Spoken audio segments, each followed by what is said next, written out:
feeling good, like I should. Rodgers lofts it deep. Adams makes the adjustment. He's got it at the pylon. Oh, what a catch! Feeling blessed, never stressed. Got that sunshine on my Sunday best. Jackson keeps it. Sweeps around the left side. Touchdown! He's fooled everybody. Got that sunshine on my Sunday best. Will this be Tom Brady's moving on to Carolina game, or will it be the latest example that the Buccaneers season and the Buccaneers ship is hit a reef mid-season? The undefeated Steelers, the lone remaining undefeated team, taking on Joey Burrow. And the Bengals coming off their bye week. And Sunday Night Football expecting to be a rainy New England night when the Patriots take on the Baltimore Ravens. The Cleveland Browns come off their bye week above 500 at 5-3. The Eagles come off of their bye week in first place in the NFC East. The Rams come off their bye week taking on a Chargers team that just got boat raced by Buffalo. And then the Dolphins and the Chargers. Tua v. Herbert. It is time for NFL Game Day Morning presented by Lowe's. We put the home in home team. My name is Rich Eisen. That is Steve Mariucci. That is Kurt Warner. And just in case you're wondering if Champ, the Dallas Cowboys emotional support dog, has a bye week. Nope. And in case you're wondering if Champ got a bath since Michael put his makeup all over the nose. Nope. No, there's still makeup there. Champ needs some grooming, but maybe that's what the bye week is for. We don't know. Rich, we love you, Rich, and Champ loves you. And I'm going to tell you, Champ and I was talking last week. He said, you know, it's like you've been going through some tough times and everything too, Rich, and we love you so much that we think you should have just a little help and support. Rich, I was wondering what this box was. We did not shop. We adopt, because we know how important that is to you. We adopt, and Champ called his buddy. They used to call, they call him Chomp. They call him Chomp. Right. That's you, Rich. Chomp. Champ and Chomp. I think we need to add a Wolverine helmet to this. Yeah, Rich, we thought about that too. No, that's why okay. he's such a good or a Jets helmet. I mean, no, it's a big apple that's right here with an NY tag, which I think suffices. I see. For yeah, it's been a rough season for the kid, and I'm the kid in that equation.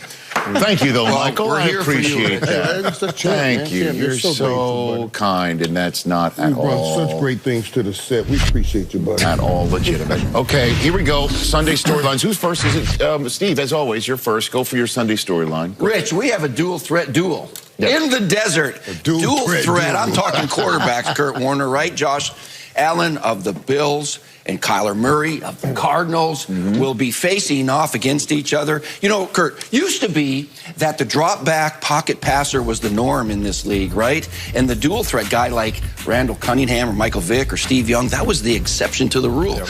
It's not like that anymore. Now these millennials are coming up, and they're all dual threat guys. They're scoring touchdowns with their legs, they're throwing for touchdowns with their arm, and the drop-back guy is now the exception to the rule. So anyway, today, Josh Allen and Kyler Murray, they're going to put on a show, and boy, I love these guys. They both have thrown for over 16 touchdowns and run for over 5 touchdowns with their legs too. True dual threat quarterbacks.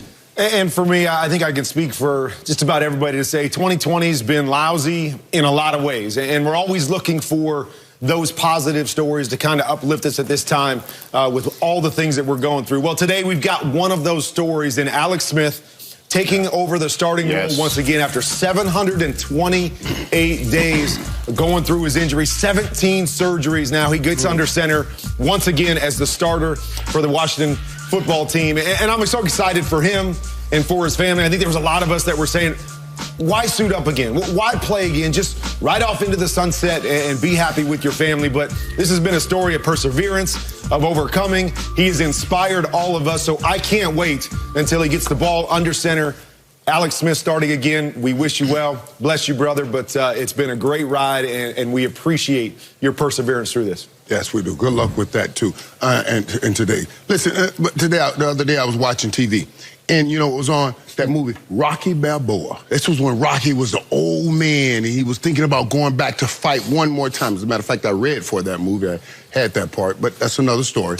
That's another story. I'm sure we'll get it. Yeah, so Rocky Balboa, and he was arguing with his kid in the street, and he said to his kid, "It's not about how hard you can hit.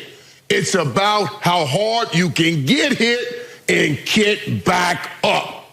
Tom Brady got hit pretty hard last week. 35-point deficit in the defeat. That's the greatest he's ever had in his career. He's gotten swept for the first time in his career. He got hit pretty hard last week. Tom, it's about how hard you can get hit and get back up. And that's my storyline. I want to see how Tom Brady get back up today. Like Rocky Balboa, the old man. Was that Rocky V? Were you watching Rocky V? I think it was the last one, Rich. He was an old man. Read the Rocky part? What part Rocky 7. What part did you read for? You talked. Yeah, I did read for that. I read for Antonio Tarver's manager. And every time I'm watching this movie, right, because I still remember the words, the lines, I'm going through the lines as the man's going through the lines. He was reading my part. Or you were reading his part. Or I got a $2 check for my CSI Miami residuals that I Instagrammed out yesterday. Yeah, I got that. Hey, time to send out everything to our reporters to get us ready for game day. Presented by Gillette. First up is James Palmer. James, take it away. Well, thank you, Rich. What a week it's been for the Tampa Bay Buccaneers. First embarrassed 38-3 by the Saints, then had their week of practice altered by the hurricane, and then yesterday sat on the plane for 7.5 hours because of mechanical issues, ended up changing planes, I'm told, got to their hotel here in Charlotte just before midnight. Now let's go to Didi Kinkawala in Pittsburgh. James, it was a week unlike any other for Ben Roethlisberger in his nearly 2-decade career. He spent the week in self-isolation after sitting on the team plane next to Vance McDonald, who tested COVID positive. Roethlisberger was cleared Saturday, and head coach Mike Tomlin has maintained all week that he has no hesitations about starting Roethlisberger. As Tomlin put it, this guy's been doing this job for 17 years. Now to Tom Pelissero, who's doing his job in Green Bay.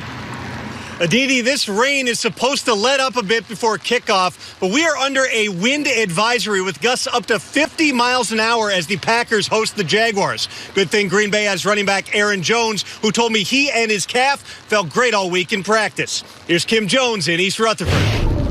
Well, Tom, the Eagles have 3 wins, the Giants have 2, and this is a big game today. Someone's going to win the NFC East at some point. Let's send it to Mike Giardi in Foxborough. Thank you, Kim. The Patriots are 3-5 in 3rd place in the AFC East, 3.5 games behind the Buffalo Bills, but Bill Belichick is feeling feisty. This week, when pressed about his lack of draft success, he said, "I'm not going to apologize for our record over the last 20 years. I mean, I've seen a lot worse." Now to Ian Rappaport. Well, thanks, Mike. A couple teams are going to be without some key defensive starters thanks to COVID-19 issues. First of all, the Buffalo Bills learned yesterday that Josh Norman, one of their standout cornerbacks, tested positive for COVID-19. He is out for today's game. They elevated Darrell Worley, among others, to take his place. And the close contacts among them, Tyler Kroft and Levi Wallace, also out for today's game. Meanwhile, the Miami Dolphins, who face the Chargers today, are not going to have Christian Wilkins, their defensive tackle, one of the building blocks for their line. He is on the COVID-19 reserve list. He is out, but they did, Rich, get some good news yesterday. Kyle Van Noy was activated off the COVID-19 list. It was not clear if that was going to happen. He apparently was a close contact. He's going to play, but they're also going to be without several coaches as well. Coronavirus spiking all over the country. Please, everybody, mask up, be safe, be healthy, and be socially distant when you can. Kenyon Drake expected to be back from his injury. Same with Mark Ingram tonight. No Chris Carson, no Joe Mixon as we currently stand here at the very